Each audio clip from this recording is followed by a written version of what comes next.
गुरुवार को मोदी सरकार का पहला बजट पेश होने जा रहा है और सरकार दोहरे बोझ से दबी है। एक तरफ है आर्थिक विकास की रफ्तार बढ़ाने का दबाव और दूसरी ओर जनता को महंगाई से राहत दिलाने का दबाव। प्रधानमंत्री नरेंद्र मोदी पहले ही कह चुके हैं कि देश आर्थिक तौर पर बीमार है और उसे कड़वी दवा देनी पड़ेगी। अब वित्त मंत्री अरुण जेटली कह रहे हैं कि खराब मानसून से महंगाई पर काबू पाना बड़ी चुनौती है। आम बजट से ठीक पहले इन बातों ने आम लोगों की धड़कन बढ़ा दी है। पूरे देश में इसी पर बड़ी बहस छिड़ी हुई है कि महंगाई और सूखे का संकट सामने है तो बजट में क्या होगा। बजट में अच्छे दिन की सौगात मिलेगी या फिर कड़वी दवा।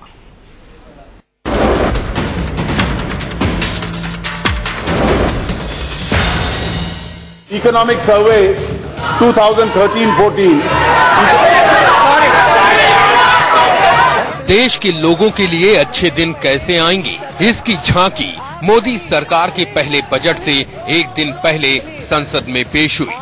हंगामे के बीच वित्त मंत्री अरुण जेटली ने 2013-14 का आर्थिक सर्वे पेश किया, जिसमें अच्छे दिनों की आहट से ज्यादा चिंता और चुनौतियों की गूंज सुनाई दी। We need to moderate inflation a lot more. Fiscal deficit for this year is projected at 4.5 and requires a downward movement over the next 2 years. Budget से ठीक एक दिन पहले वित्त मंत्री की महंगाई पर चिंता आम लोगों के लिए पहेली बन गई है कि कहीं उन्हें बजट में ज्यादा कड़वी दवाई तो नहीं पीनी होगी। महंगाई से मोदी सरकार कैसे निपटेगी, इसके लिए सबको बजट का इंतजार है। हालांकि सी वोटर के ताजा सर्वे में 29% लोगों ने उम्मीद जताई है कि बजट से महंगाई काबू में आ जाएगी, जबकि 47% लोगों को महंगाई काबू में आने की उम्मीद नहीं है और 24% सी वोटर के ताजा सर्वे में 29% लोगों ने उम्मीद जताई है कि बजट से महंगाई काबू में आ जाएगी, जबकि 47% लोगों को महंगाई काबू में आने की उम्मीद नहीं है और 24% लोग इस बारे में कुछ भी कह पाने की स्थिति में नहीं है। अब अगर महंगाई काबू में नहीं आई तो फिर बैंकों की ब्याज दरों में भी कमी नहीं होगी, यानी लोगों पर ईएमआई का बोझ कम नहीं होगा और अगर ईएमआई का बोझ बदस्तूर रहा तो फिर जेब खाली होगी। खाली जेब कोई खरीदारी तो करेगा नहीं और इसका खामियाजा मैन्युफैक्चरिंग सेक्टर को भुगतना पड़ेगा, जिसकी हालत पहले से ही बेहद खस्ता है। नौकरी पेशा लोगों का कहना है कि मानसून और महंगाई पर सरकार का कोई जोर नहीं है, तो कम से कम इनकम टैक्स की दरों में बदलाव करके ही लोगों को थोड़ी राहत दी जानी चाहिए। इनकम टैक्स में थोड़ी छूट-छाट होनी चाहिए। जो अभी मिडिल वर्ग के लिए 2 लाख रुपया इज नथिंग, मिनिमम 5 लाख रुपया होगा तो वो भी सर्वाइव हो पाएगा और अच्छी तरह से जी पाएगा। जो बजट आने वाला है उसमें 2 लाख से आयकर का सीमा बढ़ाकर 5 लाख की जानी चाहिए। लोग तो चाहते हैं कि इनकम टैक्स में छूट की सीमा 2 लाख रुपए से बढ़ाकर 5 लाख की जाए। सी वोटर के सर्वे में शहरी क्षेत्र के लोगों का कहना है कि 4 लोगों का परिवार पूरे महीने ढंग की जिंदगी तभी बिता सकता है जब उसके पास हर महीने खर्च करने के लिए 31,500 रुपए हों। सर्वे में शामिल 80% लोगों का कहना है कि हर महीने 31,500 यानी साल में 3,78,000 की आमदनी टैक्स फ्री होनी चाहिए। अब अगर सरकार लोगों की ये बात मान ले तो सरकार के सामने बड़ी चुनौती होगी कि वो देश में सड़क, बिजली, पानी, आवास, शिक्षा और स्वास्थ्य जैसी बुनियादी जरूरतों के लिए पैसा कहां से लाएगी। इन्हीं जरूरतों को पूरा करने और आर्थिक विकास दर को पटरी पर लाने के लिए ही तो प्रधानमंत्री मोदी कड़वी दवा देने की बात कर रहे हैं। बच्चा कितना ही प्यारा क्यों न हो, लेकिन अगर बीमार है तो उसको जरा कड़वी दवाई देकर के भी स्वस्थ करना पड़ता है। मोदी जी बीमार अर्थव्यवस्था को कड़वी दवा देते समय जरा उन लोगों के बारे में भी जरूर सोचिएगा जिन्हें सरकारी अस्पतालों में इलाज के नाम पर धक्के खाने पड़ते हैं और दवाइयों के नाम पर हाथ में पर्ची थमा दी जाती है। यहाँ पे दिक्कत होती है कि जो डेट दिया जाता है उस डेट पे काम नहीं हो पाता है। नेक्स्ट डेट के लिए फिर से कर दिया जाता है। मार्केट में एक इंजेक्शन 15-15 हज़ार रुपए का, 20-20 हज़ार रुपए का आता है, वो कम दाम में हॉस्पिटल से हमको प्रोवाइड किया जाए, जिससे कि सभी को उससे फायदा हो। मोदी सरकार के बजट से गांव के किसानों से लेकर सरहद पर तैनात जवानों तक को बड़ी उम्मीदें हैं। सबकी उम्मीदों को पूरा करने के लिए पैसा चाहिए और सरकार तो पहले ही दिन से कह रही है कि खजाना खाली है। ले देकर जो संकेत मिल रहे हैं वो यही है कि मोदी सरकार अच्छे दिन लाने के लिए विदेशी निवेश और विकास योजनाओं में कॉरपोरेट सेक्टर की भागीदारी बढ़ाने का ऐलान कर सकती है। विपक्ष इस पर अभी से हमलावर है। निजी क्षेत्र के हित में बजट आएगा, आम जनता के हित में नहीं आएगा, क्योंकि ये सरकार पूंजीपतियों के माध्यम से बनी। हमारे सरकार की पूरी कोशिश है कि सरकार पूंजीपतियों का ख्याल रखे, गरीबों का ख्याल नहीं रखेगा। अब बड़ा सवाल ये है कि मोदी सरकार अपने पहले बजट में अच्छे दिनों की सौगात पेश करेगी या फिर अच्छे दिनों का सपना दिखाकर कड़वी दवा का कोई तगड़ा डोज देगी। Bureau report, India news.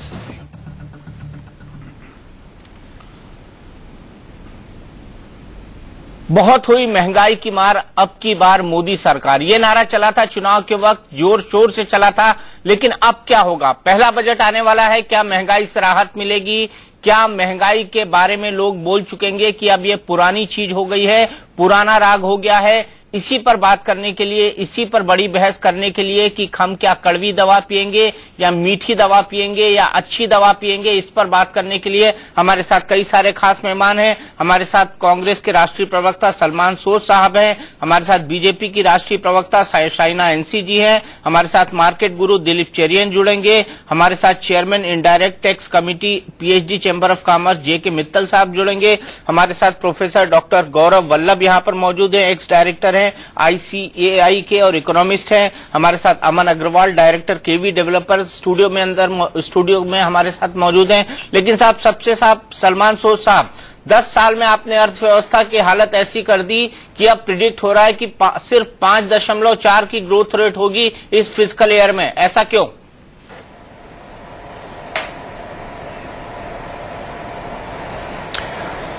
ऐसा, अगर आप इकोनॉमिक सर्वे को देखेंगे जो आज जेटली जी ने पार्लियामेंट में इशू किया, उसमें तो सारी कहानी लिखी है कि जो इकोनॉमी में है उसकी ग्रोथ रेट पहले से कम कैसे हुई है। और उसमें एक बड़ा रीजन जो पहले तो बीजेपी वाले मानते नहीं थे, अब इसमें मान गए कि भाई हाँ, इंटरनेशनल फैक्टर्स भी इसमें थे, बाकी डोमेस्टिक फैक्टर्स भी हैं, लेकिन इंटरनेशनल फैक्टर्स का उन्होंने बहुत बड़ा चढ़ा के लिखा हुआ है। तो ये अब हम नहीं बोलते, हम बीजेपी वाले अब तो गवर्नमेंट में आ गए तो वो कह रहे हैं। अब लेकिन अगर आप देखेंगे इकोनॉमिक सर्वे को अच्छी तरह पढ़ेंगे, उसमें यह है कि काफी इंप्रूवमेंट्स आप काफी सारे सेक्टर्स में अब आ रही है। और मेरे ख्याल में इसीलिए ग्रोथ रेट को अब ये 5.5% का जो इन्होंने प्रोजेक्शन किया है वो 4.7% से 5.4% के करीब जा रहा है। तो यानी कि हम इकोनॉमी अब सही डायरेक्शन में जा रही है। एग्रीकल्चर की ग्रोथ देखेंगे 4.7% एनुअल ग्रोथ, बहुत अच्छी कंट्री के लिए ग्रोथ है। मिल्क प्रोडक्शन को देखिए, नंबर 1 इन द वर्ल्ड। आप बहुत सारे सर्विसेज सेक्टर को देखिए, ग्रोथ में बहुत ज्यादा ग्रोथ। हाँ, मैन्युफैक्चरिंग में कमी है, उसके लिए काफी काम करना पड़ेगा, वो बहुत जरूरी है। कुछ रिफॉर्म्स लाने पड़ेंगे। जीएसटी टैक्स एरिया में जीएसटी और डीटीसी डायरेक्ट टैक्स कोड, ये रिफॉर्म्स लाने पड़ेंगे, उससे काफी इंप्रूवमेंट आएगी। बिजनेसेस को किस तरह से हम उनके लिए इजी रहेगा काम करना, वो बहुत जरूरी है। हमारे लेबर सेक्टर में लेबर रिफॉर्म्स की जरूरत है, लेकिन ऐसे रिफॉर्म्स होने चाहिए जिससे आम आदमी का भी फायदा हो। ऐसा ना हो कि हम लेबर रिफॉर्म में कहेंगे भाई आप ऐसे रिफॉर्म नहीं जिससे कंपनी आपको फायर कर सकती है, लेकिन बस इतना ही है रिफॉर्म। इतना रिफॉर्म नहीं होता, रिफॉर्म होता है जिसमें वर्कर का भी ख्याल रखा जाए। तो काफी सारी चीजें हो सकती है। अब देखेंगे बजट में क्या कहेंगे जेटली साहब, तो उम्मीद है कि अच्छा कुछ कहेंगे। आपको क्या लगता है, मीठी दवा होगी या कड़वी दवा?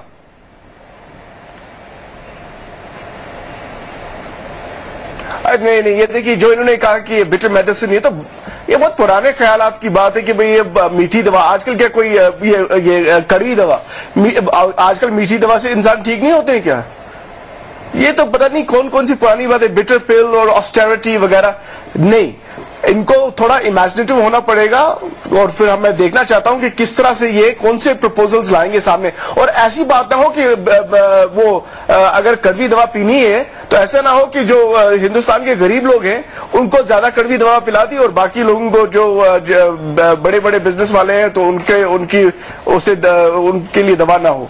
ये ऐसा नहीं होना चाहिए। जो हमारे गरीब लोग हैं, जो लो इनकम फैमिलीज हैं, जो बहुत गरीब लोग हैं, उनको अगर आपने दवा पहले, वो बेचारे पहले ही बहुत बुरी हालत में, उनका कुछ ऐसा ना हो जाए जो बीजेपी का मुझे थोड़ा डर लग रहा है कि बीजेपी किस डायरेक्शन में जा रही है। होपफुली उस डायरेक्शन में नहीं जाएंगे, लेकिन अब देखेंगे जेटली जी क्या करेंगे। लेकिन सबसे पहले मैं आपके पास आता हूं प्रोफेसर गौरव वल्लभ, आपको क्या लगता है कि क्या इनकम टैक्स स्लैब 5 लाख रुपए होगा? क्योंकि आम जनता सिर्फ ये जानना चाहती है कि यशवंत सिन्हा कमेटी ने सिफारिश की थी, मेरी जेब कितनी हल्की होगी। भले से 2.9% लोग टैक्स देते हो देश के अंदर, लेकिन एक बड़ा नौकरी पेशा तबका है जो अपनी जेब ढीली करता है टैक्स के नाम पर। क्या 5 लाख छूट होगी आयकर सीमा की? दीपक जी, इस इकोनॉमिक सर्वे को अगर अपन देखें जो कि कल के बजट को सेट करता है, अगर इसमें अपन देखें तो 3-4 प्रमुख बातें हैं। पहली बात कि रिफॉर्म्स, भले वो जीएसटी के माध्यम से हो, डीटीसी के माध्यम से हो, या फिस्कल रेस्पॉन्सिबिलिटी या फिस्कल रेस्पॉन्सिबिलिटी को सुदृढ़ करना हो, ये सब इसमें लिखा गया है। 2 बातें बहुत महत्वपूर्ण हैं।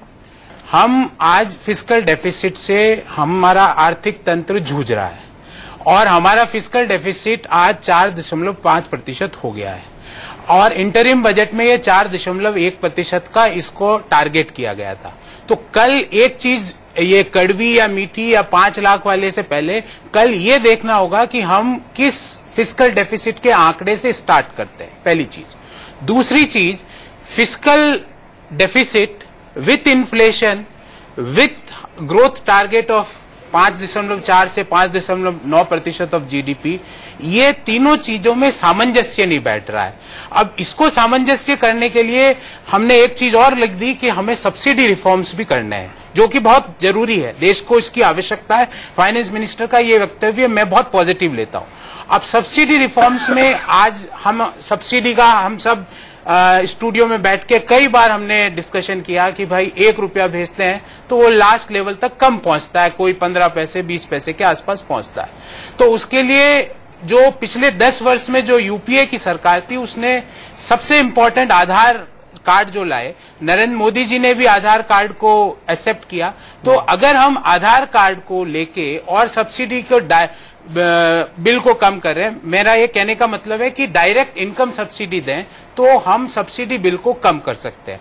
अगर सब्सिडी बिल को कम करके फिस्कल डेफिसिट को टारगेट करके रखा जाए तो 5 लाख होने का आसार कहीं से नहीं लगता है। अगर हो सकता है कि इसमें मामूली फेरबदल, कल वित्त मंत्री जी, इतना ही स्कोप है। एक और चीज मैं यहाँ पे बोलना चाहूंगा कि कल का जो बजट है वो गवर्नमेंट की अगले 5 साल की इंटेंट को बताएगा। आप इसमें मेजर ये जो चेंजेज हैं कि आयकर सीमा को चेंज करना, इससे इंपॉर्टेंट मैं ये देखना चाहूंगा कि अगले 5 साल में गवर्नमेंट ने भारत के लिए क्या डिसाइड किया है। एक और चीज इसमें सर्वे में आई गई बहुत इंपॉर्टेंट है कि वित्त मंत्री जी ने प्रोडक्शन और मैन्युफैक्चरिंग सेक्टर को इस सर्वे में महत्व दिया है, जो कि एक पर्याप्त रूप से यूपीए 2 में ग्रो नहीं कर पाया था। अगर हम उसको ग्रो करने के लिए कोई ठोस मेजर कल के बजट में देते हैं, लेकिन मैन्युफैक्चरिंग सेक्टर तो मरा हुआ है। हाँ, तो उसको रिवाइव करने के लिए या तो इंफ्रास्ट्रक्चर सेक्टर को टैक्स इंसेंटिव दिए जाए। मैं एज ए इकोनॉमिस्ट ये चाहता हूं कि मैन्युफैक्चरिंग सेक्टर को फोकस किया जाए। भले ही हमारे जैसे, आपके जैसे लोगों के अगर आयकर सीमा 2.5 से 3 भी हो जाए तो ठीक है, क्योंकि मैन्युफैक्चरिंग सेक्टर रिवाइव हो गया तो इन्फ्लेशन कंट्रोल में आ जाएगा, और इन्फ्लेशन अगर कंट्रोल में आ गया तो अगर हमारी आयकर सीमा थोड़ी सी भी चेंज हुई तो हमारे पास जो रेजिडुअल मनी बचेगी, पैसा हमारी जेब में खर्च करने के लिए जो बचेगा वो बहुत ज्यादा होगा। वनस्पत की हम 2.5 से 4 लाख कर दें, पर इन्फ्लेशन अगर 10% की दर से बढ़ता जाए तो वो 4 लाख का कोई इंपॉर्टेंस नहीं है, क्योंकि हमारे पास जेब में पैसा खर्च करने के लिए रहेगा ही नहीं।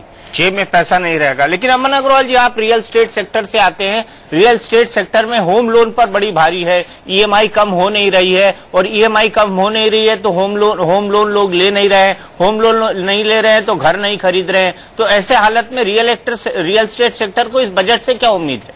देखिए, मैं आपके सवाल का जवाब इस प्रकार से देना चाहूंगा, जैसा गौरव जी ने भी अपनी बात रखी। रियल एस्टेट सेक्टर को अगर मैं थोड़ा इस एंगल से देखूं कि ये सेक्टर 250 से 300 इंडस्ट्रीज को सर्व करता है। In terms real estate sector कहीं ना कहीं हिंदुस्तान की ऑलमोस्ट काफी इंडस्ट्रीज से जुड़ा हुआ है। अगर हम एक संतुलित विकास की तरफ देखें, जैसे हम बात करें मीठी दवा और कड़वी दवा, मैं बोलता हूं कि मीठी दवा और कड़वी दवा के साथ साथ इसके बीच का एक संतुलित रास्ता देखें जिसमें सारी लिमिटेशंस का स्कोप हो। जैसे आप होम लोन की बात करें, होम लोन कम करने का एक एनकरेजमेंट मिलता है बायर को, सीधा सीधा एनकरेजमेंट मिलता है। उसी के साथ साथ जरूरी है एक संतुलित विकास के रूप में इस चीज को देखना, यानी कि हम बात कर रहे हैं डिफरेंट प्रोटेक्शंस बायर को देने के लिए। उसके लिए हमें इंडस्ट्री की तरफ भी ध्यान देना चाहिए, लाइक हमें इंडस्ट्री की various demands, infrastructure status, other जो हमारी परमिशंस की पॉलिसीज हैं उनमें फास्टर प्रोसेसिंग और इस तरीके के मॉडल पर वर्क करना चाहिए जो लॉन्ग टर्म में एक लंबे समय में एक संतुलित विकास के रूप में हम लोगों के सामने आए। बिल्कुल, हम लोगों के सामने एक है और रियल एस्टेट सेक्टर की भी नजर लगी होगी। लेकिन शायना एनसी हमारे साथ जुड़ गई है। शायना एनसी, सलमान सोर साहब का कहना था कि आजकल कड़वी दवा नहीं, मीठी दवा से भी बीमारी ठीक हो जाती है। तो क्या कल अरुण जेटली साहब मीठी दवा पिलाएंगे या कड़वी दवा? आप मुझे बताएं कि जब हमारे पास कोई खजाना जो खाली रखा है 10 साल से यूपीए की सरकार, तो कहीं ना कहीं थोड़ी कड़वी दवा मीठी दवा के साथ मिक्स करने की आवश्यकता है। But that's on a lighter note. Deepak ji, आपका सवाल बहुत ही सही है, क्योंकि यूपीए ने जो किया, उन्होंने ज्यादातर सब्सिडीज, फ्रीबीज, बहुत सारे ऐसे योजनाएं जो पॉपुलिस्ट थे। जहां तक एनडीए का सवाल है, मैं मानती हूं कि ये एक रेवोल्यूशनरी बजट जरूर रहेगा, लेकिन बिल्कुल हम सोचेंगे कि किस ढंग से लोग आत्मनिर्भर हो सकें। जहां तक महिलाओं का सवाल है, एग्जेम्पशंस खास है, मैं मानती हूं कि ये एक रेवोल्यूशनरी बजट जरूर रहेगा, लेकिन बिल्कुल हम सोचेंगे कि किस ढंग से लोग आत्मनिर्भर हो सकें। जहां तक महिलाओं का सवाल है, एग्जेम्पशंस खास तौर से स्मॉल स्केल इंडस्ट्रीज के लिए, एंटरप्रेन्योर्स के लिए और खास तौर से महिलाओं के लिए। हेल्थ सेक्टर के ऊपर बहुत एम्फेसिस और फोकस किया है, सर्व शिक्षा अभियान के ऊपर बहुत फोकस किया है, और मैं मानती हूं कि ये सभी अप्रोच को मानते हुए, हेल्थ हो या एजुकेशन हो या फिर महिला का सुरक्षा हो या फिर टैक्स एग्जेम्पशंस हो, ये बहुत ही महत्वपूर्ण हिस्से हैं बजट का। जहां तक सवाल ये है कि अब कहां जाएंगे और अब हम किस ढंग से आगे बढ़ेंगे, ये मानना एक हकीकत है कि फूड इन्फ्लेशन के साथ साथ प्राइस राइज का जो सबसे बड़ा और महत्वपूर्ण मुद्दा है हर एक नागरिक के लिए, उसको किस ढंग से काबू में लाएं, डायरेक्ट टैक्सेस हो या इनडायरेक्ट टैक्सेस। तो ये जो बैलेंसिंग एक्ट है वो सिर्फ दिखावे के लिए नहीं, लेकिन हम चाहते हैं कि जब आप इलाज करते हैं तो वो सही दवा देंगे तो इलाज सही होगा। जो आप बार बार ऐसे दवा देंगे जहां इलाज आते रहे, तो वहां कोई समाज को तरक्की नहीं होगी और समाज मजबूत नहीं होगा। तो I think it needs to be a balance of both, लेकिन ये नजरअंदाज न करते हुए कि खजाना खाली है, अभी भरना है, और भरते भरते लोगों को भी उनके देखना है कि उनके पेट को भी हम किस ढंग से सही ढंग से भर दें। लेकिन एक सर्वे है शायना, ये सवाल मैं सलमान से भी पूछना चाहूंगा, आपसे भी पूछना चाहूंगा कि एक 4 लोगों का परिवार चलाने के लिए शहरी इलाके में 31,500 रुपए की जरूरत पड़ती है। लोग चाहते हैं कि कम से कम इतनी आमदनी तो टैक्स फ्री हो। क्या ये मुमकिन है कि इनकम टैक्स की सालाना छूट 3,78,000 रुपए कर दी जाए? 3,78,000 रुपए, क्योंकि एक आदमी को आराम से जीने के लिए, या ये कहें कि हाथ खींच के जीने के लिए 31,500 रुपए मिनिमम जरूरत लगती है। क्या इतनी लगती है? आप मानते हैं? बिल्कुल मानते हैं। बिल्कुल मानते हैं। बिल्कुल 31,500 रुपए बिल्कुल सही कहा, लेकिन इसका जवाब आपको कल सुबह जरूर मिलेगा। आपने बिल्कुल सही कहा है और मैं मानती हूं कि हमारे जो फाइनेंस मिनिस्टर हैं अरुण जेटली जी, उन्होंने बहुत सारे लोग से चर्चा की है, संपर्क की है और उनके पास ये नेतृत्व है कि वो देख सकते हैं कि देश के हित में और जनता के हित में क्या है। इसका जवाब खैर आपको कल सुबह मिलेगा, लेकिन मैं मानती हूं कि समाज को जो हम ये तरक्की के ओर लेके जाना चाहते हैं, तो बेरोजगारी की जो समस्या है इसके प्रति सरकार के साथ साथ स्पेशल प्रोग्राम्स जैसे कि वोकेशनल ट्रेनिंग हो, स्किल डेवलपमेंट हो, ये सभी एस्पेक्ट्स के ऊपर भी फोकस रहेंगे। तो सिर्फ एक तरफ जिस ढंग से आप रियल एस्टेट सेक्टर को पूछ रहे हैं या टैक्स एक्सपर्ट्स को पूछ रहे हैं, वो एक हिस्सा जरूर है बजट का, लेकिन जो आप एक होलिस्टिक बजट की बात करें तो बेसिक फंडामेंटल जो है वो है लोगों को शिक्षित, सुरक्षित और आत्मनिर्भर करना और साथ साथ ये देखना कि देश की जो प्रगति है वो सही रास्ते पे चले। बहुत बार हमने देखा है कि सब्सिडीज में 1 रुपया आप बांट रहे हो और 15 पैसे भी नहीं पहुंच पाते हैं नीचे। तो सिस्टम्स यानी कि होलिस्टिक गवर्नेंस, गुड गवर्नेंस का मॉडल, जहां हम देखें कि हर 1 रुपये जो बजट में एलोकेट किया जाए वो सही ढंग से इस्तेमाल किया जाए और अंत में जो पैसा एंड प्रोडक्ट को मिलना चाहिए उनको मिलना चाहिए। जैसे हमने देखा है पिछले 10-15 वर्ष में बहुत सारे प्रश्न चिन्ह उठते हैं डिस्ट्रीब्यूशन सिस्टम्स के ऊपर, बहुत सारे प्रश्न चिन्ह उठते हैं गवर्नेंस के ऊपर, और मैं विश्वास से कह सकती हूं कि एनडीए के सरकार से यहां कोई शिकायत नहीं होगी। एनडीए की सरकार से शिकायत नहीं होगी, लेकिन वित्त मंत्री अरुण जेटली पहले ही कह चुके हैं कि महंगाई कंसर्न है, बारिश कम होगी। शायना, आपको नहीं लगता ऐसे में आने वाले दिन मुश्किल वाले हो सकते हैं और अच्छे दिन नहीं आ सकते हैं, ये आपको लगता है? इल नीनो इफेक्ट की बात तो आज बाकायदा आर्थिक सर्वेक्षण में कही गई है, जिसके कारण मानसून कम आएगा। जैसे कहते हैं मंजिल कठिन है लेकिन हौसला बुलंद है।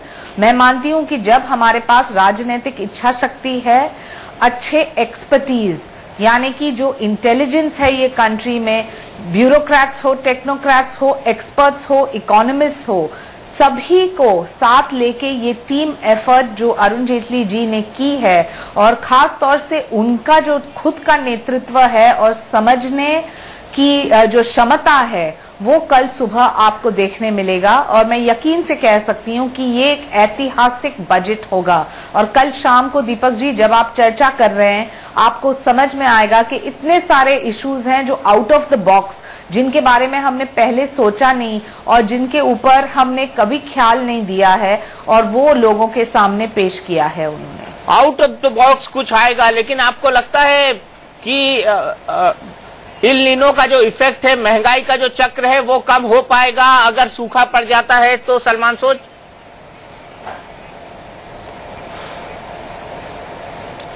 नहीं, अब देखिए जो महंगाई का जो प्रॉब्लम है हिंदुस्तान में, एक हिसाब से स्ट्रक्चरल प्रॉब्लम बहुत है और मुझे लगता है कि मैं तो दुआ करता हूं कि मानसून अच्छा हो ताकि महंगाई थोड़ी मैं भी दुआ करता हूं मानसून अच्छा हो, जरूर रहेगी और इसके लिए तैयार रहना चाहिए। सभी दुआ करते हैं। नहीं, और तैयार हमें रहना चाहिए और गवर्नमेंट को भी तैयार रहना चाहिए, जितना भी गवर्नमेंट कर सके तैयारी, क्योंकि गवर्नमेंट के पास भी कुछ लिमिटेड ऑप्शंस हैं, क्योंकि कुछ स्ट्रक्चरल प्रॉब्लम्स हैं जिनको खास तौर से जो फूड प्राइस इन्फ्लेशन है जिसके लिए सप्लाई साइड को देखना पड़ेगा, वो थोड़ा लॉन्ग टर्म प्रॉब्लम है। उसमें काफी सारी इन्वेस्टमेंट होनी चाहिए गवर्नमेंट की तरफ से भी, प्राइवेट सेक्टर की तरफ से भी, तो वो कोई चुटकी बजाय कोई तो उस तरह हो नहीं सकता।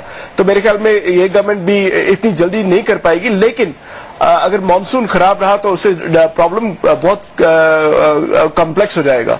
लेकिन मैं दुआ करता हूं कि ऐसा ना हो, क्योंकि ये कोई सियासी बात नहीं है, क्योंकि महंगाई जब होती है गरीब लोगों पर बहुत असर पड़ता है, बहुत बुरा असर तो पूरी कंट्री पर पड़ता है, तो इसलिए वो ठीक नहीं रहेगा।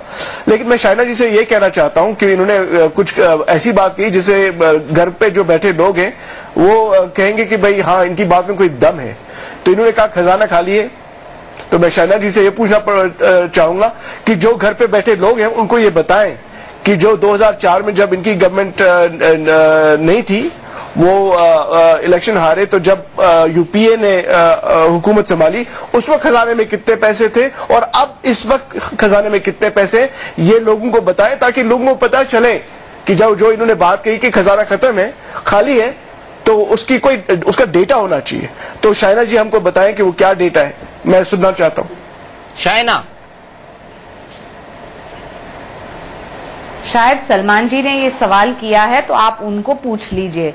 जहां तक हम जानते हैं, हमको पता है कि 10 साल में यूपीए की सरकार ने फ्रीबीज और सब्सिडीज तो बहुत सारे बांटे हैं, लेकिन जो छोड़ा है वो है खाली खजाना।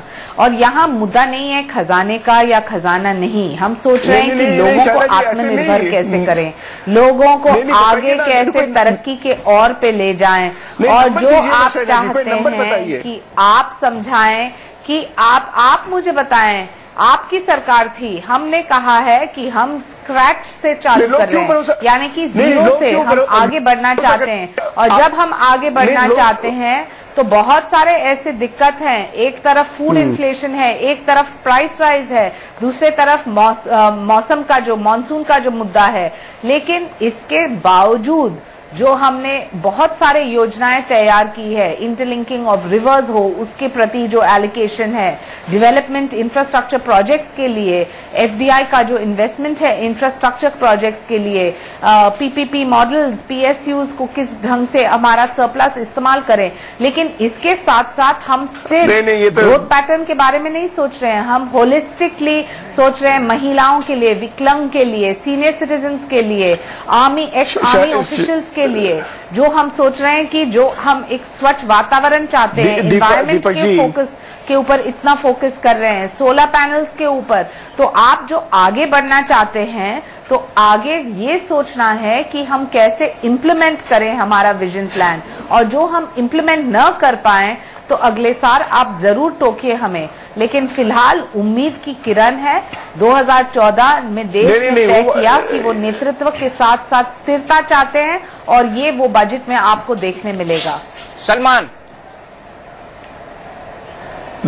शाइना जी, जो घर पे बैठे लोग हैं उनको समझ आ गई बात, मेरी बात उनको समझ आ गई कि जब मैंने आपसे सवाल पूछा डायरेक्ट, बिल्कुल डायरेक्ट सवाल, क्या आपने कहा खजाना खाली है, मुझे नंबर बताइए, लोगों को नंबर बताइए, लोगों को पता चला, तो आप मुझे बताएं, आपने लंबा सा जो आप कह रहे हैं कि लेकिन मैं कुछ गलत कह रही हूँ तो आप बताएं कि सही क्या है। मैं आपको बताता हूँ, मैं कुछ गलत कह रही हूँ तो आप मुझे बताएं कि सही क्या है। मैं बताता हूँ, आप विवाद का मुद्दा ये लगा रहे हैं कि मैं बताता हूँ इसमें कहा, मैंने शायद नहीं, मैं बताता हूँ आपको, आप सुनिए, आप मुझे बताएं, आप सुनिए, आप नहीं, हाँ मैं बताता हूँ आपको, मैं आपको बताता हूँ। आपकी गवर्नमेंट जो काफी डिफरेंट तरीके से देखा जा सकता है कि भाई जो हिंदुस्तान की पोजीशन अब अच्छी है या नहीं है, एनडीए के टाइम में अच्छी थी या अब के टाइम में अच्छी है। लेकिन एक चीज है, हार्ड करेंसी इस मुल्क के पास कितनी है इस वक्त, हार्ड करेंसी डॉलर्स। हमारे इकोनॉमिस्ट भी यहाँ पर बैठे हैं, कोई दोस्त हमारे, आपके कांग्रेस इस वक्त यही बोलते हैं हिंदुस्तान की foreign exchange hard currency $300 billion reserve में। नहीं, अब तो ये एक ही आपका मुद्दा है तो जो आप हमेशा कहते हैं हर एक डिबेट के ऊपर।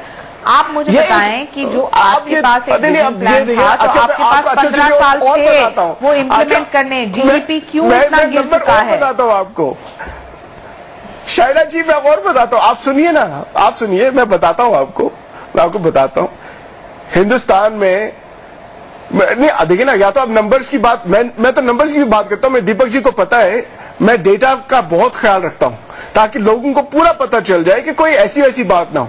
चलिए सलमान, हम डेटा से बाहर निकलते हैं, डेटा से बाहर निकलते हैं और रियल डिबेट पे आते हैं। ये स्टैटिस्टिक्स बिल्कुल क्वेश्चनेबल है, बाहर निकलते हैं। और चलिए हम डेटा से बाहर निकलते हैं, सीधे दिलीप चेरियन के पास चलते हैं। दिलीप, प्लान चाहते हैं देश के लिए, या आप चाहते हैं कि देश की प्रगति किस तरह से हो, वो आप तय कीजिए। शाइना, डेटा से बाहर निकलते हैं, पे जाएंगे तो बहुत सारे ऐसे स्टेटिस्टिक्स हैं जो हम भी दे सकते हैं। अरे डेवलपमेंट अगर नहीं हुई होती, शाइना डेटा से बाहर निकलते हैं, दिलीप के पास चलते हैं। दिलीप, इनकम बजट से क्या अंदाजा लगाएंगे सरकार की इमेज का, कितनी इमेज मेकओवर होगी सरकार की इस बजट से? क्योंकि आते से ही सरकार को जो पहला इमेज परसेप्शन झेलना पड़ा है वो महंगाई को लेकर है, वो इन्फ्लेशन को लेकर है। देखिए, आज जो इकोनॉमिक सर्वे प्रेजेंट हुआ है बहुत साफ बताया है कि हमें जो करना है वो सिर्फ इस साल को टारगेट नहीं करना है, वो 2 और 3, 4 साल के प्लान बना के टारगेट करना है। क्योंकि इस वक्त जो रिजर्व बैंक के गवर्नर ने भी कहा है कि हमें अगर इकोनॉमी को आगे बढ़ाने का जगह देना है तो गवर्नमेंट को बताना पड़ेगा कि हम इन्फ्लेशन इस साल कितना कंट्रोल करेंगे और अगले साल कितना और उसके बाद वाले साल। तो मेरे ख्याल में अरुण जेटली का जो एक्सरसाइज होगा कल बजट में, वो इन्फ्लेशन टारगेटिंग कम होगा और ग्रोथ और एक्सपेक्टेशंस ऑफ ग्रोथ जो है, जिसके बारे में शहना ने कहा कि हमें सबको आत्मनिर्भर देना है, जिसके बारे में सोज ने अभी बात किया कि हमारा जो फॉरेन एक्सचेंज रिजर्व्स है उनको यूज करके हम कैसे इकोनॉमी को बढ़ावा दें। क्योंकि इकोनॉमिक सर्वे में एक और बहुत बड़ा इमेज के तरफ एक आइटम है कि यह है कि लोग इस वक्त जो रोजगारी देख रहे हैं वो सर्विस सेक्टर में है। सर्विस सेक्टर में इंडिया का ग्रोथ रेट इस वक्त चाइना से ही थोड़ा सा कम है, बाकी सबसे बहुत ज्यादा है। और हमारे नौजवान जो है वो खेती बाड़ी छोड़ के वो शहर आ रहे हैं काम के लिए, तो उनको काम देना पड़ेगा, उनको स्किल्स देना पड़ेगा। और मेरे ख्याल में अरुण जेटली का बजट में इसके तरह ध्यान देंगे और स्किल डेवलपमेंट, एंटरप्राइज क्रिएशन और एक जो ग्रोथ टारगेट है उसको वो बढ़ाने की कोशिश करेंगे। और अगर ये किया तो मेरे ख्याल में बीजेपी का जो छवि है और नरेंद्र मोदी गवर्नमेंट का जो इमेज है उसमें बहुत इंप्रूवमेंट हो सकता है। क्योंकि ये जो आप जो कह रहे हैं, ये एल नीनो इफेक्ट के वजह से जो प्राइस राइज हुआ है वो लोग भूल जाएंगे अगर उनको उम्मीद है कि ग्रोथ आएंगे। अब रह गई एक बात कि गरीब का क्या होगा। गरीब के लिए टारगेट करके अरुण जी मेरे ख्याल में शायद ये जो सब्सिडीज यूपीए गवर्नमेंट ने किया है उनको अच्छी तरह टारगेट करके जो गरीबी रेखा के बिलो है उनके लिए शायद वो कुछ स्पेशल प्रिविलेजेस देंगे और उनको से उनके हाथ में पैसे पहुंचाएंगे, उनके हाथ में पैसे पहुंचाएंगे। लेकिन यहां पर बड़ा सवाल यह है कि सलमान सोज साहब, आज के आर्थिक सर्वे ने साफ साफ कहा है कि मनरेगा जैसी योजनाएं हैं उसका सही लाभ नहीं पहुंचा है। तो क्या सोशल सेक्टर में 10 साल के अंदर या 9 साल के अंदर यूपीए मात खा गई नरेगा जैसी योजनाओं में? यह आर्थिक सर्वे खुद कहता है। नहीं, देखिए जो नरेगा ने नहीं सुनिए, जो नरेगा ने जो एक हिसाब से रेवोल्यूशन लाया है, आ गई नरेगा जैसी योजनाओं में, यह आर्थिक सर्वे खुद कहता है। नहीं, देखिए जो नरेगा ने नहीं सुनिए, जो नरेगा ने जो एक हिसाब से रेवोल्यूशन लाया है हिंदुस्तान के गांवों में, उससे काफी सारी real wages not nominal wages, real wages कितनी ग्रोथ हुई है 6 to 7%। काफी पिछले जब से मनरेगा शुरू हुआ 6 to 7% की रियल वेज ग्रोथ बहुत जरूरी बात है, अच्छी बात। हाँ, अब आप कह सकते हैं टारगेटिंग, सब्सिडीज हो या बेनिफिट्स हो, टारगेटिंग उसकी होनी चाहिए, जरूर होनी चाहिए, अच्छी होनी चाहिए। इसीलिए यूपीए ने जो आधार का प्लेटफॉर्म इस मुल्क के लिए बनवाया है और जिसका फाइनली बीजेपी ने काफी इसके खिलाफ बातें भी की, यशवंत सिन्हा जी भी, बहुत बड़े बड़े लीडरों ने कहा ये गलत बात है। फाइनली प्राइम मिनिस्टर को समझ आ गई बात की आधार बहुत जरूरी है, आधार से सब्सिडीज का बर्डन कम हो सकता है। मैं मनरेगा की बात कर रहा हूँ, आधार की बात नहीं कर रहा हूँ सलमान। रुपए में से मैं मनरेगा की बात कर रहा हूँ, आधार की बात नहीं कर रहा हूँ। नहीं, मनरेगा के दूसरे इफेक्ट की बात की गई आर्थिक सर्वेक्षण में। उसमें कहा गया है कि खेती बाड़ी के लिए मजदूर नहीं मिल रहे हैं, फसलों के उत्पादन मूल्य बढ़ रहा है और उसके चलते महंगाई बढ़ रही है। तो लेकिन देखिए, हाँ, सुनिए बात, सुनिए। देखिए, अगर आप देखेंगे जो खेती बाड़ी में, जो एग्रीकल्चर सेक्टर में अगर आप देखेंगे, पहली बार ऐसा हुआ है कि एग्रीकल्चर सेक्टर में एब्सोल्यूट नंबर ऑफ जो वर्कर्स हैं कम हुआ है, यानी कि लोग खेती बाड़ी से बाहर निकल रहे हैं। लेकिन वो तो किसी भी डेवलपिंग कंट्री, इमर्जिंग मार्केट में होता ही होता है, यानी कि एग्रीकल्चर में और ये तो देश के लिए खतरनाक है ना। इस देश को कृषि प्रधान देश कहा जाता है सलमान। प्रोडक्टिविटी बढ़ी, हर आदमी आपकी तरह वर्ल्ड बैंक में काम नहीं करता है। नहीं दीपक जी, अगर आप ये सोचिए, आप अमेरिका में 4% आबादी फार्मिंग में है, 4%। और वो न सिर्फ अमेरिका के लिए बनाते हैं, वो बाकी मुल्कों को भी बेचते हैं। हिंदुस्तान में अब इस वक्त तकरीबन 51% लोग एग्रीकल्चर में हैं, यानी कि ये तो रेशियो कम होता ही जाएगा। वही तो डेवलपमेंट होती है, वो बुरी बात नहीं है, वो तो अच्छी बात है। हमें उन लोगों के लिए फिर और नौकरियां ढूंढनी है, उनको बाकी सेक्टर्स में जाना है, मैन्युफैक्चरिंग में जाना है, सर्विसेज सेक्टर में जाना है, वो तो अच्छी बात है। आप थोड़ी चाहेंगे कि भाई 50-60% हिंदुस्तानी सिर्फ इसमें एग्रीकल्चर में रहे, वो तो बहुत गलत बात हो जाएगी। चाइना, आप मानती हैं कि अधिक से अधिक लोगों को एग्रीकल्चर सेक्टर छोड़ना चाहिए? भारत जैसे कृषि प्रधान देश के लिए क्या है ठीक होगा? इस सवाल उठता ही नहीं है। कृषि प्रधान देश है, लेकिन साथ साथ बदलते समय के साथ सरकार ने जो योजनाएं बनाई है स्किल डेवलपमेंट को लेके, सर्विस इंडस्ट्री को लेके, वहां भी बहुत सारे मौके हैं। दीपक जी, आपका जो सवाल था सलमान जी के प्रति, उसका जवाब उन्होंने नहीं दिया है। मनरेगा के ऊपर उन्होंने इतना खर्चा किया है, सवाल ये उठता है कि क्या ये अंत में जो नागरिक है उनको मिला है, और मिला है तो कितना मिला है, और जो उनका ये पॉपुलिस्ट मेजर था जहां उनको लगता है कि उन्होंने आम जनता और भारत की सरकार के तरफ से उन्होंने जो कमजोर वर्ग के लोग हैं उनको लिए कुछ किया है, तो क्यों वो इलेक्शन नहीं जीते ऐसे पॉपुलिस्ट मेजर्स करने के बावजूद? हम ये पॉपुलिस्ट मेजर्स के बाहर निकलना चाह रहे हैं। हम ये कहना चाहते हैं कि लोगों को खुद आत्मनिर्भर होना ही पड़ेगा, जहां हम देखेंगे कि सरकार के तरफ से आपको शिक्षा मिलेगा, आपको सुविधा मिलेगी, आपको सुरक्षा मिलेगी, लेकिन साथ साथ आपको अपने कदम जो आगे बढ़ाना है, तो वो 2 कदम आपको सरकार के साथ चलना पड़ेगा। और मैं मानती हूं कि ये सबसे बड़ी सोच है ये बजट की।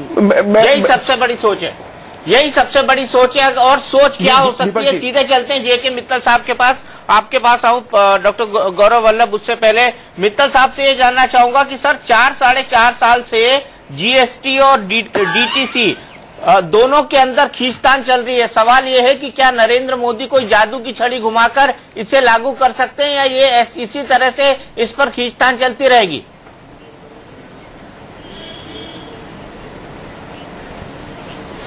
देखिए, मेरा ये मानना है कि दीपक जी, इस बजट के अंदर ये नहीं मानना चाहिए कि हमें जीएसटी और डीटीसी लागू होने वाला है, लेकिन जब सरकार चेंज हुई है, सोच चेंज हुई है, तो जो पूरा इसके प्रावधानों को जो डीटीसी के लिए बनाया गया था दोबारा से सोचना पड़ेगा, और जीएसटी के अंदर सेंटर और स्टेट के अंदर जो विवाद के इशू हैं उनको सुलझाना पड़ेगा।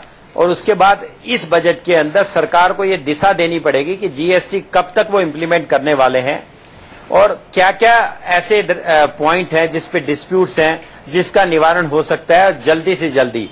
इंडस्ट्री और देश ये चाहता है जीएसटी इस देश में जल्दी से जल्द लागू हो, और जो हमारा डीटीसी इतने दिनों से पेंडिंग है उसके कई बार प्रस्ताव आ चुके हैं, कई बार बदलाव आ चुके हैं, उसके अंदर सोच साफ होनी चाहिए कि कोई रेट्रोस्पेक्टिव अमेंडमेंट ऐसी नहीं आएगी जिससे इंडस्ट्री को धक्का लगे। आपको नहीं लगता डायरेक्ट और इनडायरेक्ट टैक्स दोनों में दोहरी मार पड़ रही है आम जनता को,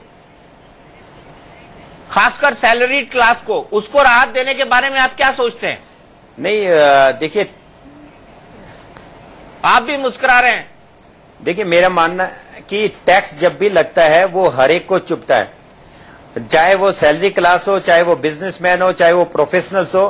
टैक्स देना किसी को अच्छा नहीं लगता है, लेकिन टैक्स देना जरूरी है इस देश के आगे प्रगति के लिए।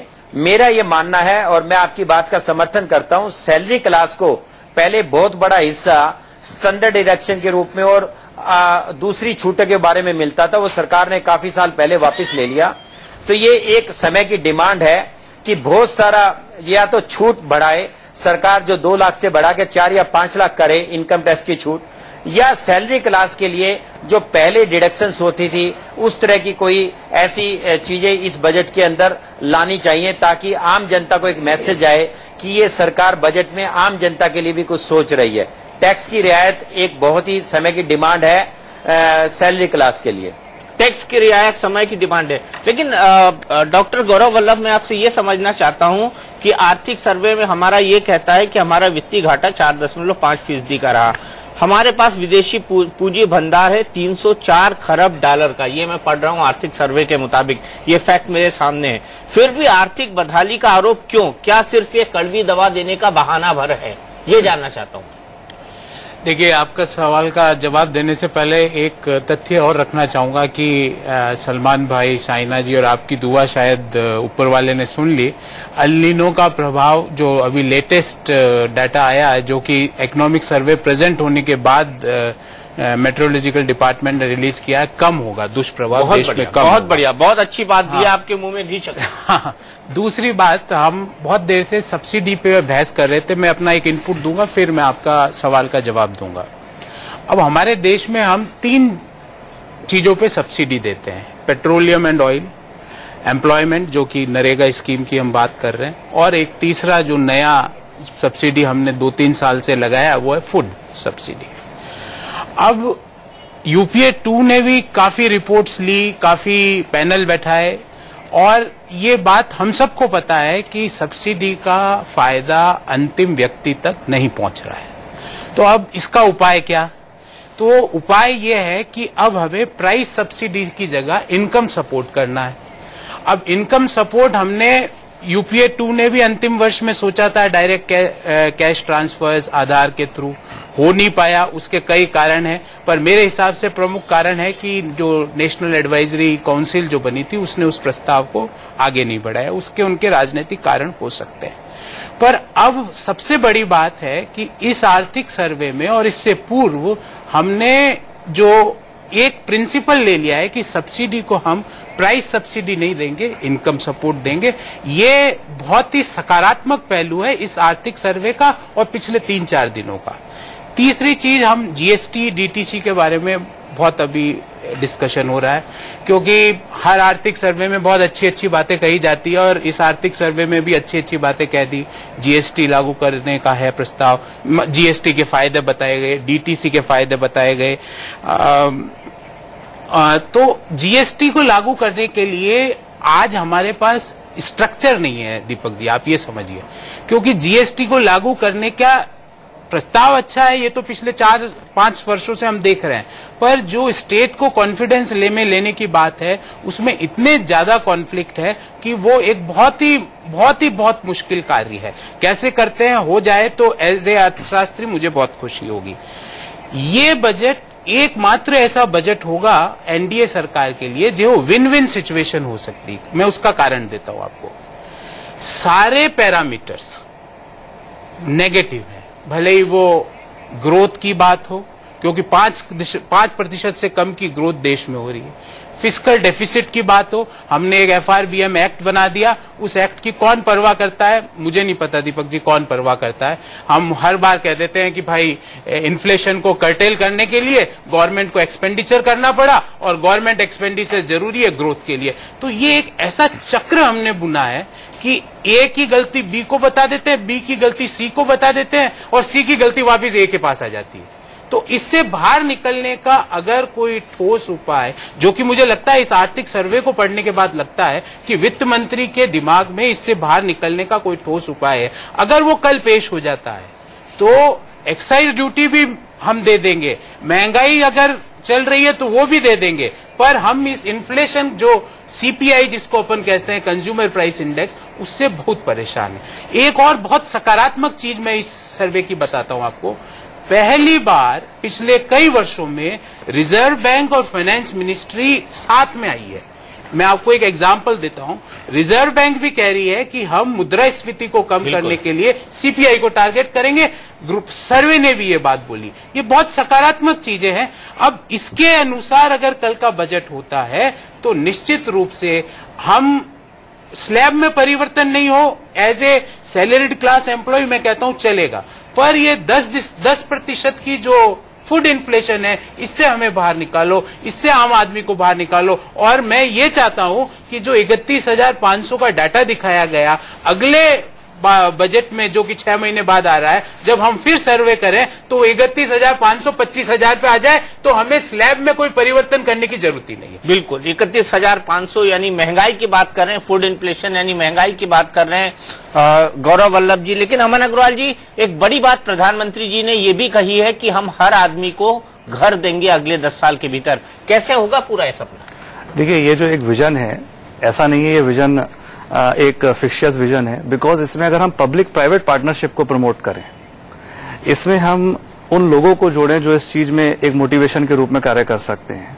प्लस जो सेक्टर है, जो इस सेक्टर इस चीज को करने के लिए एंटाइटल्ड है, उस सेक्टर के डिफरेंट स्कीम्स के ऊपर, like single window clearance, faster processing of so many permissions, अगर इस तरीके की चीजों पे हम ध्यान देंगे तो उनका जो ये सपना है एक हेल्दी पार्टनरशिप के रूप में काम करते हुए एक अच्छे ढंग से पूरा होगा, अच्छे ढंग से पूरा हो पाएगा। यानी इसको हम एक स्वप्न ना माने, इसको हम एक सपना ना माने। जी बिल्कुल बिल्कुल बिल्कुल नहीं मानना चाहिए। आदमी के लिए जो चाहे वो कर सकता है, बिल्कुल जो चाहे वो कर सकता है, आदमी इंसान जो चाहे वो कर सकता है। दिलीप चेरियन जी, अगर कल का बजट एक ड्रीम बजट होता है तो आप क्या देखते हैं? अच्छे दिन आ गए? अच्छे दिन तभी आएंगे जब लोगों को ये उम्मीद है कि आगे वाले दिन अब के दिन से और भी अच्छे हैं। तो मुझे लगता है कि अगर अरुण जेटली को सक्सेसफुल बजट प्रेजेंट करना हो, सिर्फ लोगों की एक्सपेक्टेशंस को मैनेज करना है। इस वक्त एक्सपेक्टेशंस बहुत ऊंचे हैं, उससे हल्का सा ऊपर और ले जाए और उसके साधन उनके हाथ में दे दें। जैसे उन्होंने अभी कहा कि इन्फ्लेशन पे टारगेट करना एक लॉन्ग टर्म गेम है, और अगर लोगों को ये सोच है कि हमें नौकरी मिलेंगे, बच्चों को ये सोच है कि हमें जो शिक्षा इस वक्त मिल रहे हैं और आगे जाके मिलेंगे, उससे हमारा कोई फायदा होगा और सर्विस सेक्टर में हमारा एम्प्लॉयमेंट होगा, और हम जाकर बाकी देशों के तुलना में, जैसे अभी आपने कहा कि सबके पास घर होगा 10 साल के बाद, अगर ये उम्मीद का कोई भी एक भी ब्रिक ठीक जगह पे बैठ जाए तो लोगों को ये लगेगा कि इस ब्रिक पे हम खड़े होके आगे जाकर हमारा होप्स और भी बढ़ सकता है, हमारा होप्स और भी बढ़ सकता है। लेकिन जेके मित्तल साहब, चलते चलते एक सवाल पूछना चाहता हूं कि बजट से मैं कुछ कहना चाहती हूं दीपक जी। जी शायना बोलिए। मैं बहुत ही संक्षेप में ये कहना चाहती हूँ। मैं अभी पढ़ रही थी कि what do people want out of the budget. लोग क्या चाहते हैं? लोग चाहते हैं, जहां तक महिलाओं का सवाल है, यहाँ 5 मुद्दे हैं। एक है कि वो चाहते हैं कि वो शिक्षा उनको मिले, फर्दर एजुकेशन मिले, वोकेशनल ट्रेनिंग मिले। यहाँ लिखा है कि वो क्या चाहते हैं, वो सुरक्षा चाहते हैं, वो साफ शौचालय चाहते हैं। ये एक प्रायोरिटी लिस्ट है महिलाओं के लिए। जहां तक विकलांग का सवाल है, वो चाहते हैं कि better facilities in transport, better facilities in hospitals. तो जो आप हर एक वर्ग का एक प्रायोरिटी लिस्ट है महिलाओं के लिए।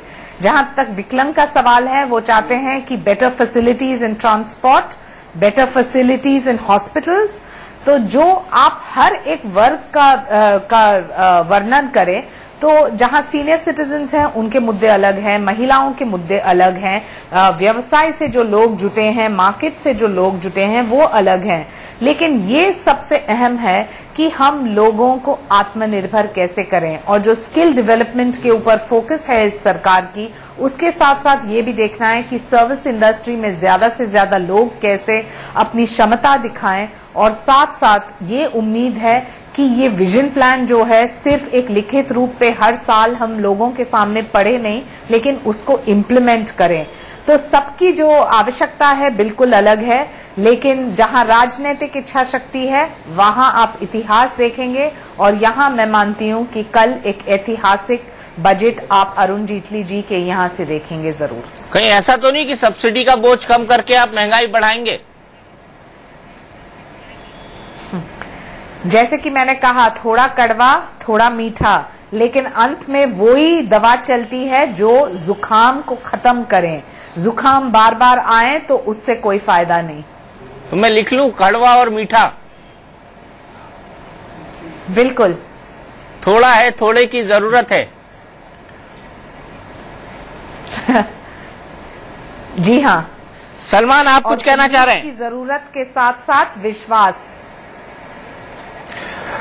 जी देखिए दीपक जी, मैं जब भी टीवी डिबेट में जाता हूं, जब भी मैं अखबार पढ़ता हूं, तो मुझे ये लगता है कि जो भी डिस्कशन होता है या तो गेयर्ड होता है टुवर्ड्स एक हिसाब से जो या सैलरीड क्लास हो, मिडिल क्लास हो या अपर क्लासेस है, जो वॉइस है गरीबों की या लो इनकम लोगों की, जो हिंदुस्तान के तकरीबन 100 करोड़ लोग हैं,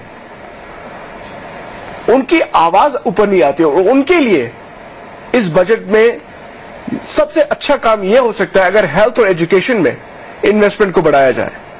अगर वो हुआ, वो फाउंडेशन इस मुल्क की बहुत अच्छी रहेगी। वो अगर जेटली जी ने किया तो बाकी सारी जो चीजें हैं जो जिनसे आपको लगता है कि ये बड़ा रिफॉर्मिस्ट सा बजट बनेगा, तब ये टोटलिटी होगी इस बजट की, तब ये कंप्लीट बजट होगा। हेल्थ और एजुकेशन में खास तौर से, क्योंकि यूपीए ने भी इनमें काफी सारी इन्वेस्टमेंट्स को बढ़ाया है। और आप सलमान, मुझे सलमान और शाइना, माफ कीजिएगा, दोनों को मुझे यहीं रोकना पड़ेगा, मेरे पास वक्त इतना ही है। माफ कीजिएगा, हमारी ये तकरीर कल भी होगी, क्योंकि कल भी हम बजट पर दिन भर खास और विशेष और महा कवरेज लेकर आएंगे। सुबह